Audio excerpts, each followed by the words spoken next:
Come back to a brand new video of the Targeted Individual Program, Targeted Experience. So, on the bus, they got the Sambos, Sambinas, all of a sudden,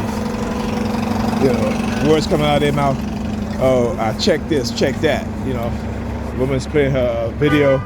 Oh, check the schedule. And I'm just like, yeah.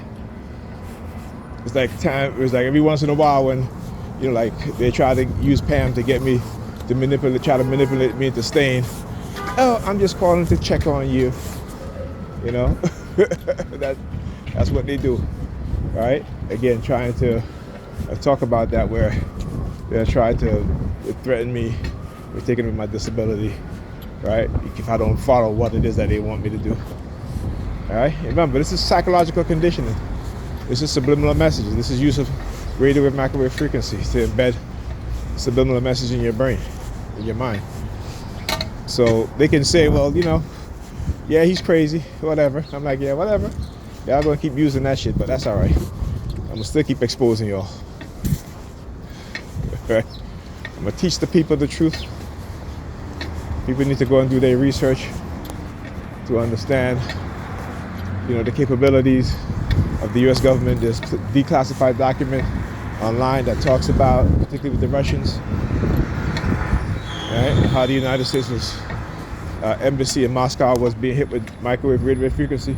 This is not made up shit. You can find this shit. You can find the declassified documents. You can find the documents on the congressional hearing that they had, and how the U.S. government, the State Department, didn't say anything to their diplomats and let the Russians continue to microwave the diplomats. And many of them suffer from psychological illness, physical illness, right? Cancer, sterilization, a whole bunch of shit. Because they wanted to study it. And they figured, hey, you know what? If we allow the Russians to do it, and study the effect, we can't be blamed. Well, yes, you can, because you knew about it, right? You knew about it in the 1960s, and you refused to do anything about it until they asked the Russians to stop in the late 1970s, think like 1978, 1979, something like that. So for a whole decade, right? So again, it's the same mindset. You look at what they do in society today to us, right? This whole trade war, talking about this trade war tariff that Trump is engaging in. Who do you think is going to be paying for that? Right? It ain't the government. It ain't the Chinese. It's us. Us.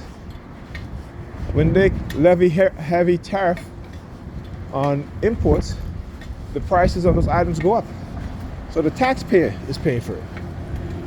See, again, because when people don't quite understand, that's why I watch, news that are not from mainstream American news media, right? Because there's a lot of independent YouTube channel that that do journalism that are truthful, that they're not sponsored by corporate money, and so they're much more credible to me than mainstream news media that they used to lie to us, to manipulate us, to condition us with fear, using propaganda. And like I said, I got turned off from mainstream media when I saw, like I used to watch MSNBC, and I saw that they were engaging in the same tactics that Fox News was engaging in their news cycle to their constituents. Right? And they were lying to them and having people believe their lies. And MSNBC was engaging, and CNN started to engage in the exact same thing. And let me tell you something, right? I was just reading about Gavin Newsom, the governor of California. When the Biden administration was in office, he was like, yeah, trans people should play sports, trans women should play sports with biologically born female. Now he's changing his tune, right? So you see, these politicians, they have no conscience, right? They're only interested in their political career, and therefore they will swing either way, as long as it keeps them in office. All right. Remember, politicians are dishonest. Okay, not all of them, but the majority of them. Okay. Anyway, talk to you guys in this video.